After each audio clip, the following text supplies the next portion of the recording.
What if I told you that the world economy isn't controlled by banks or tech giants alone, but by geopolitics, the invisible chessboard where nations move power like pieces? The world economy doesn't run on money alone. It runs on power, resources, alliances, and conflicts. And that powerful system is called geopolitics. Let's break it down like a story.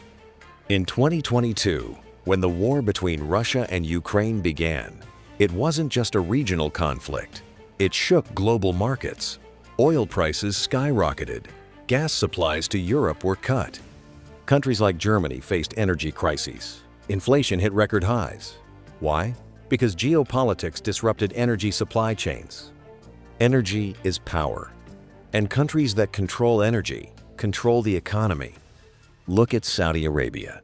As one of the largest oil producers, it plays a key role in global oil pricing through OPEC. When production cuts are announced, oil prices move instantly. That affects petrol prices in India, food transportation costs in Africa, and airline tickets in America. One political decision, global economic impact. Now think about trade routes. The South China Sea carries nearly 1/3 of global shipping. If tensions rise between China and its neighbors, global supply chains feel the shock. Electronics, clothes, even smartphones become expensive. Why? Because geopolitics controls trade flow. And then there's the superpower rivalry. The competition between United States and China isn't just political, it's economic.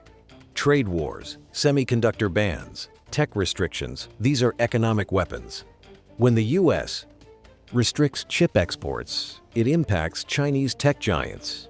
When China restricts rare earth exports, it hits global manufacturing. This is modern economic warfare. Sanctions are another powerful tool. When the US and European nations placed sanctions on Russia, Russian banks were cut off from global financial systems. Its currency crashed. Businesses suffered. But sanctions also affected countries that depended on Russian oil and wheat. That's the ripple effect of geopolitics. Even small countries can influence the world economy if they control strategic locations. Take the Suez Canal in Egypt.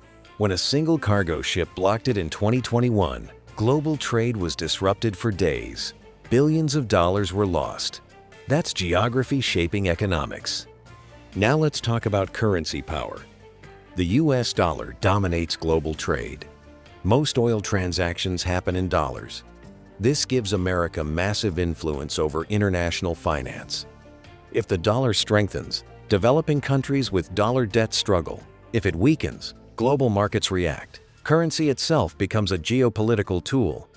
And what about alliances? Groups like NATO, BRICS, and G20 are not just political clubs. They shape global investment, development loans, and economic policies. When BRICS nations discuss trading in local currencies instead of dollars, it challenges financial power structures. Geopolitics also drives innovation.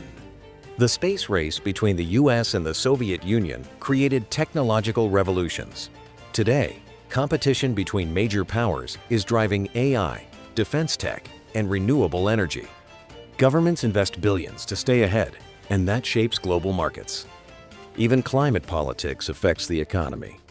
When countries agree to cut carbon emissions, industries transform, electric vehicles rise, fossil fuel markets fluctuate. Nations rich in lithium and cobalt suddenly become economically important. So who really rules the world economy? It's not just CEOs or investors. It's leaders negotiating behind closed doors. It's military strategies. It's energy pipelines. It's trade agreements. It's sanctions. It's alliances.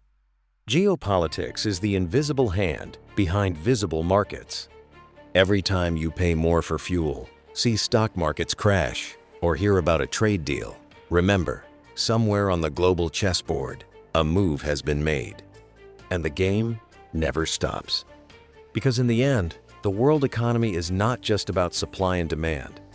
It's about power. And power is geopolitical. If you found this breakdown powerful, imagine understanding global news not as random events, but as strategic moves in a world-sized chess game. That's how geopolitics rules the world economy. Welcome to D-Block. It's not conspiracy, just reality.